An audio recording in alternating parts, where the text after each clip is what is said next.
All right. The long-awaited podcast comes out today and now.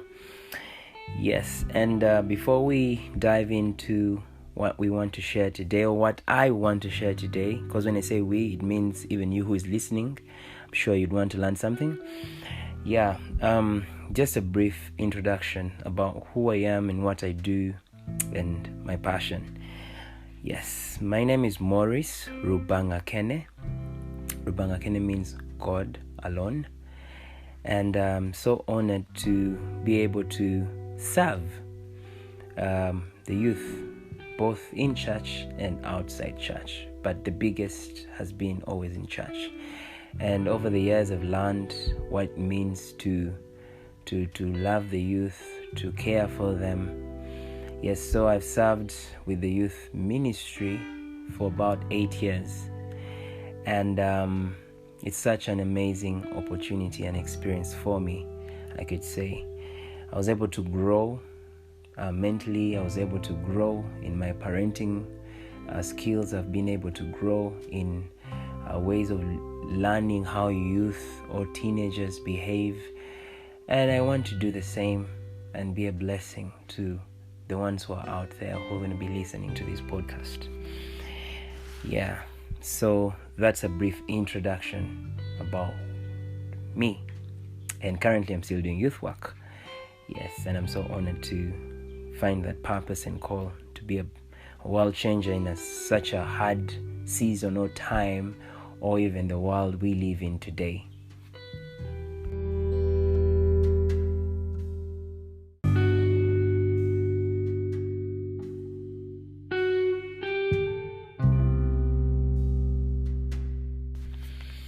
All right, so today we'll be talking about what love is.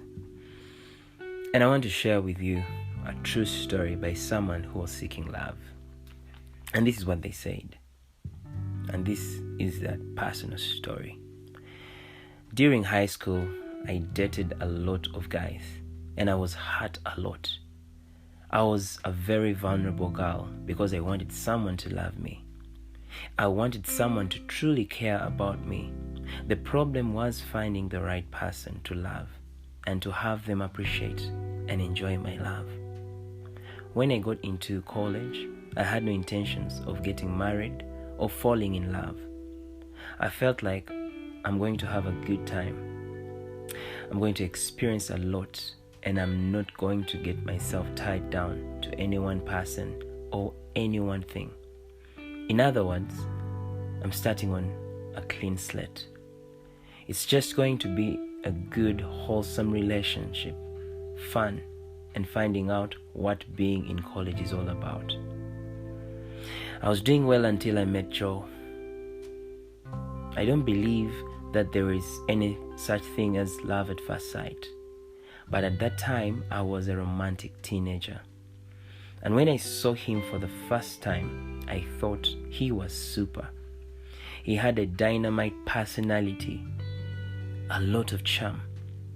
When he finally asked me out, I was beside myself. On our first date, we talked a lot and tried real to impress each other. A month went by before he called and asked me for another date. I think he knew by then that I wanted to date him. He played on this, and from that time on, things were pretty heavy.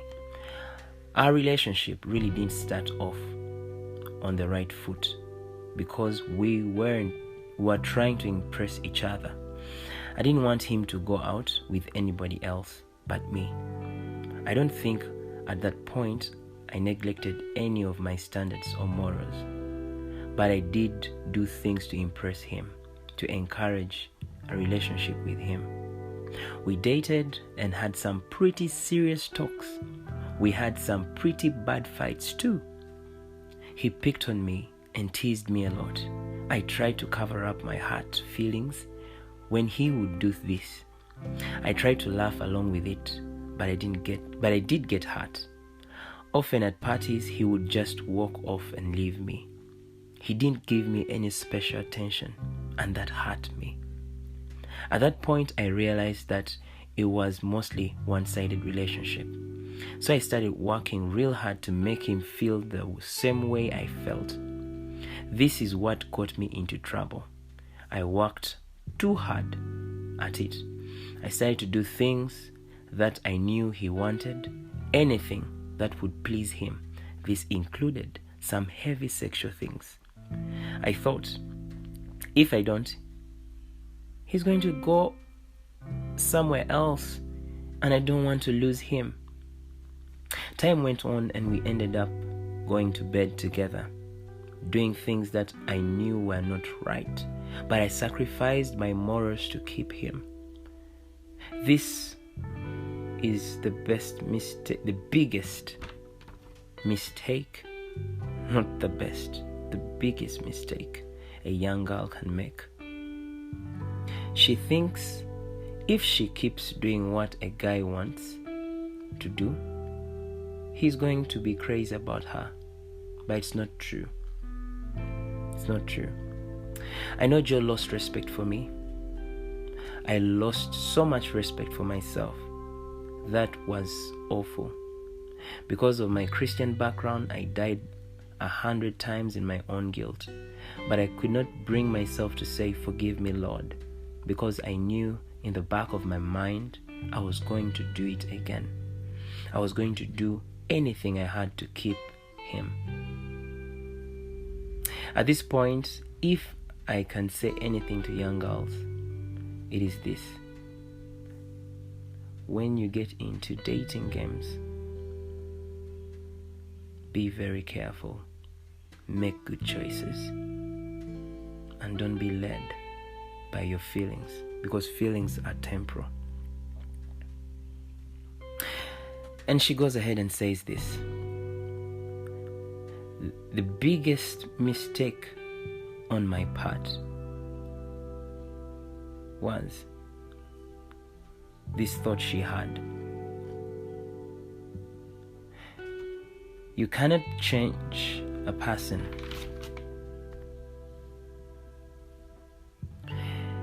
And here it is. The biggest mistake on my part. You cannot change a person and make them love you, no matter how much you try, and no matter how much you love them. You can never change a person. Another mistake was starting off in such a hurry. This seems to be the popular thing to do these days. You think, well, I like him, he likes me, maybe we are in love. Why don't we just go ahead and see if this sex business will work out for us if we really like it? You end up skipping over the part where you are really good friends. This was what was missing in my relationship with Joe. There was no respect and friendship. He did not respect me, and I did not respect him. There was no friendship there. Another mistake was getting involved sexually.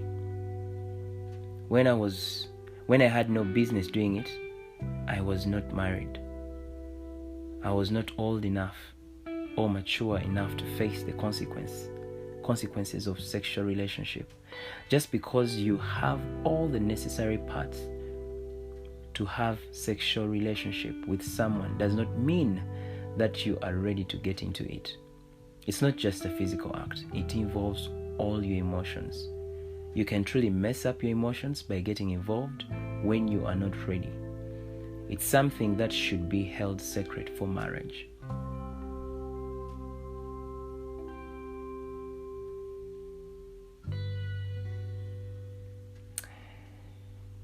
If you go back to the basics in what relationship is all about, you will see that you should have friendship first. I always tell many young people that it's important. We can't nullify that crushes happen. They do happen every single day. You look at someone, you like them. You look at someone, you feel all the emotions flying over. It's fine. It's okay. Crushes are normal. But the decisions you get to make after the crush is where the issue is. And I always tell young people that, you know what, it's very important to build your relationship as friends. Because when you are friends, you get to learn more about the other person, and your intentions will be clear, not wrong. And you will get help, of course, from adults who will be helping you and holding you accountable. And same also with your own self. You'll get to learn the other person inside out. Then when you step up from being friends into being boyfriends and girlfriends, and you are trying so hard to impress, and all these things that this wonderful lady shared earlier on in her story will come to pass, will start happening. So the first thing is friendship, and the secondary one, primary is friendship. Secondary, that you are both Christians.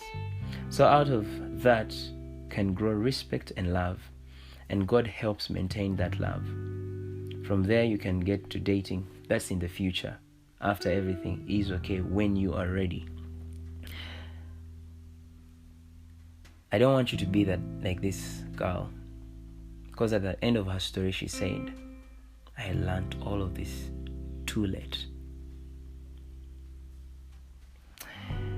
Wow. So this is how I want to end it in her story. The writer of this true story was seeking love. It is only natural to want someone to love you, and someone you can love in return. This is especially true for young people. Very true, very evident. You always want to love someone who loves you back. And if you're in high school, in primary or college, the chances that you are in love with someone right now, or think you might be, the truth is there are many wrong conceptions about love, and you may fall in any of them. Many people confuse infatuation with real love. Others think that love at first sight is the real thing. Still others do not know the difference between lust and love, or between sexual attraction and love. And what is infatuation, and how does it affect you? What is the difference between lust and love? What is sexual attraction? What is real love? We'll consider these important questions in our next session, where we'll be talking about infatuation. But honestly, from what I just shared today, and from that story that I picked of this amazing girl who just gave in into Joe because she was trying to look for love, she's no different from you. Or if you're a guy and you're listening to this, you're a man to be and you're listening to this story cannot be different from what you're experiencing, by the way. You may be the Joe who is wasting someone's life, or you may be in that same box whereby you're trying to love this girl because you're feeling you have a void and you want to fill it up. Truth is, all this can fill up the void you have inside of you. That void that you have, it's only God who can. And it'll take you to make those choices. People will tell you the right thing to do. Adults will tell you the right things to do. Your leaders, your parents will tell you the right things to do. But at the end of the day, you call the shots. As a teenager, you make the choices and you live with the consequences. And this pretty girl had to live with the consequences because Joe played her. First of all, Joe didn't want, but then he had intentions at some point. So coming back to this, I want you to ask yourself, what is love? If you're in a relationship right now and you're a teenager, I'm not asking you to leave it. I'm asking you to make a decision that is best for your life. And that decision is what you'll celebrate, or it will be worth celebrating one day when you're an adult or when you're older. As a person who has worked around teenagers for a long time, this is what I always want to say to young people, to teenagers and young adults who are not ready to date yet. Get to know the person. Get to be friends. Because at the end of the day, friendships will be the foundation of everything. But if your foundation of friendship is based on infatuation or on lust or an attraction, it's not going to last. It's going to end up in heartbreaks. And you don't want to have that, because it has caused many people several heart conditions, health-wise and even emotional-wise. So as a young person, don't put yourself in that place of that place of vulnerability where you have to do something to impress someone. No, you are not born for that. You are not made like that. You have decisions to make, and those decisions you get to make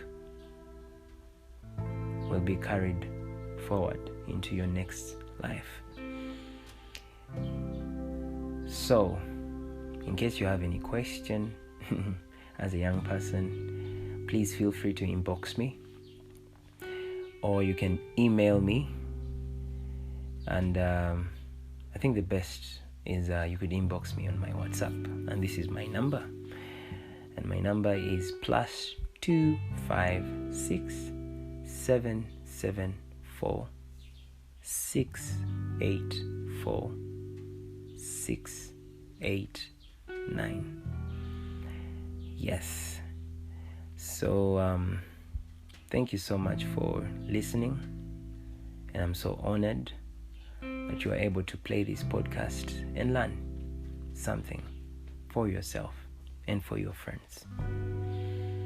Can't wait to have you the next time on the next topic that we'll be talking about, and that's infatuation and what it is and what it does to a person. Thank you so much. Big love from Morris. Ciao, ciao.